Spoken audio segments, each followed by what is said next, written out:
নমস্কার বন্ধুরা, আমার চ্যানেলে আপনাদের সকলকে স্বাগত জানাই। আজ আমি তৈরি করেছি মেথি শাকের পরোটা। এটি বানানোর জন্য আমি এখানে মেথি শাক নিয়ে নিয়েছি। শাকগুলো খুব ভালো করে পরিষ্কার করে নিয়েছি। পাতাগুলো সুতিয়ে আমি এখানে ব্যবহার করব। এবারে খুব ভালো করে হাতের মধ্যে মুঠো করে নেওয়ার পরে ছোট ছোট করে কেটে নিতে হবে। খুব একটা বেশি মিহি বা মোটা করে কাটার প্রয়োজন নেই, আমি নর্মাল একটু কুচিয়ে নিয়েছি। এবার একটা জায়গায় তুলে নিতে হবে। খুব ভালো করে ধুয়ে পরিষ্কার করে নেওয়ার পরে জল ঝরিয়ে নিতে হবে শাকগুলোর। এবার একটা পাত্রের মধ্যে নিয়ে নেব আটা। আমি এই পরোটাটা আটা দিয়ে তৈরি করব, আপনারা চাইলে ময়দা দিয়েও করতে পারবেন।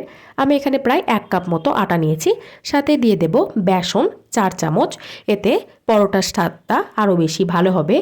1 চা চামচ মতো কাঁচা জোয়ান নিয়েছি, হাতের তালুতে ঘষে নিয়ে দিয়ে দেব। গোটা জিরে দিয়ে দেব হাফ চা চামচ। পরিমাণ মতো লবণ দিয়ে দেব। সামান্য পরিমাণে হলুদ গুঁড়ো দিয়ে দেব।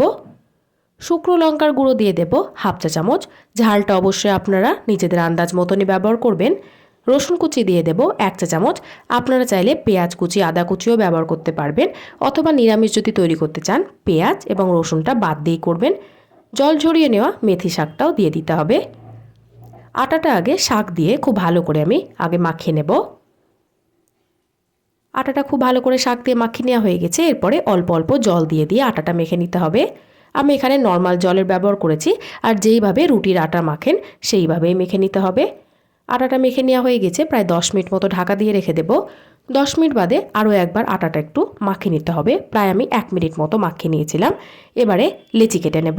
আপনারা যেমন পরোটা তৈরি করবেন সেই হিসাবে লেচি কেটে নিতে পারবেন, ছোট অথবা বড়। লেচিগুলো আগে আমি একে একে কেটে নেব। লেচিগুলো কেটে নেওয়া হয়ে গেছে। এবার কিছুটা পরিমাণে আটা ছড়িয়ে দিয়ে একটা একটা করে লেচি নিয়ে রুটির মতো করে বেলে নিতে হবে। আমি এখানে গোল গোল রুটির মতনই তৈরি করেছি। আপনারা চাইলে পরোটার মতো 3 কোণা অথবা 4 কোণাও করে নিতে পারবেন। এবারে আমি একে একে সমস্তগুলো বেলে নেব।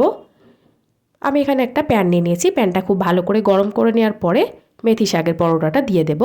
এপিট ওপিট উল্টে আগে খুব ভালো করে সেঁকে নিতে হবে। এবারে অল্প সাদা তেল দিয়ে আমি এটা ভেজে নেব।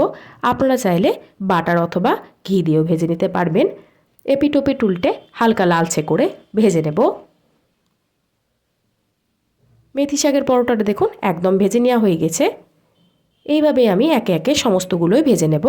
আপনারা চাইলে খুব সহজে এইভাবেই মেথি শাকের পরোটা তৈরি করে ফেলতে পারবেন।